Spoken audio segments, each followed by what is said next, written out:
UNI Urdu service کی جانب سے پیش ہیں آج کی اہم قومی خبروں کی سرخیاں۔ وزیراعظم نریندر مودی نے آج ملیشیا کے 2 روزہ سرکاری دورے کا آغاز کیا ہے، جس کا مقصد جنوب مشرقی ایشیا کے ساتھ روابط کو مزید مضبوط بنانا، 2024 میں قائم ہندوستان ملیشیا جامع اسٹریٹجک شراکت داری کو نئی رفتار دینا ہے۔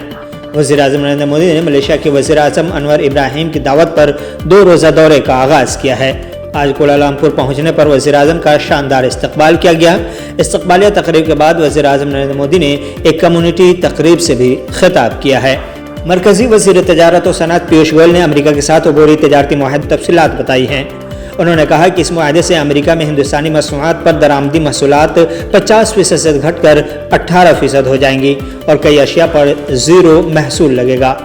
مسٹر گوئل نے واضح کیا کہ کسی بھی جینیاتی طور پر تبدیل شدہ یعنی GM مصنوعات پر محصول کم نہیں کیا گیا ہے۔ گوشت، پولٹری مصنوعات، ڈیری، چاول، گندم، چینی، راگی، جوار اور باجرہ کی درآمد پر کوئی رعایت نہیں دی گئی ہے۔ کیلا، cherry, strawberry, green tea, kabuli chana, شہد، تمباکو اور ایتھنول کی درآمد پر بھی کوئی چھوٹ نہیں دی گئی ہے۔ انہوں نے بتایا کہ دوسری طرف امریکہ میں جوابی درآمدی محصولات گھٹ کر 18% ہونے سے کھلونوں، کھیلوں سے متعلق اشیاء اور کپڑوں کے برآمد کنندگان کو امریکی منڈی میں بہتر مواقع ملیں گے۔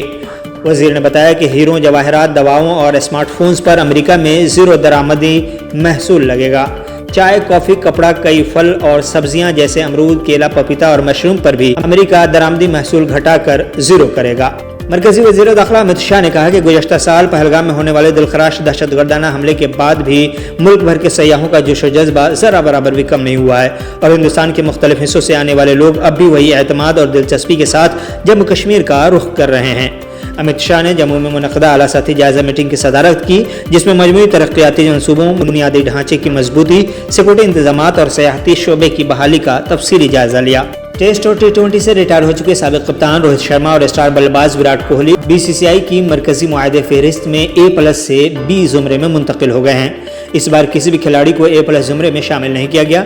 ٹیسٹ کپتان شبھم گل، تیز گیند باز جسپریت بمراہ اور آل راؤنڈر رویندر جڈیجا کو مرکزی معاہدے کے A زمرے میں رکھا گیا ہے، جبکہ T20 کپتان سوریہ کمار یادو B زمرے میں شامل ہیں۔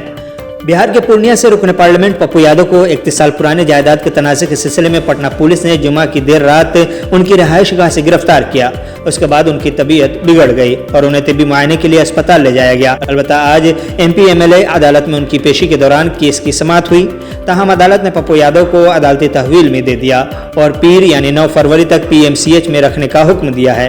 عدالت نے یہ بھی کہا کہ ضمانت سے متعلق اگلی سماعت پیر کو ہوگی، جس میں دونوں فریقین کے دلائل سنے جائیں گے۔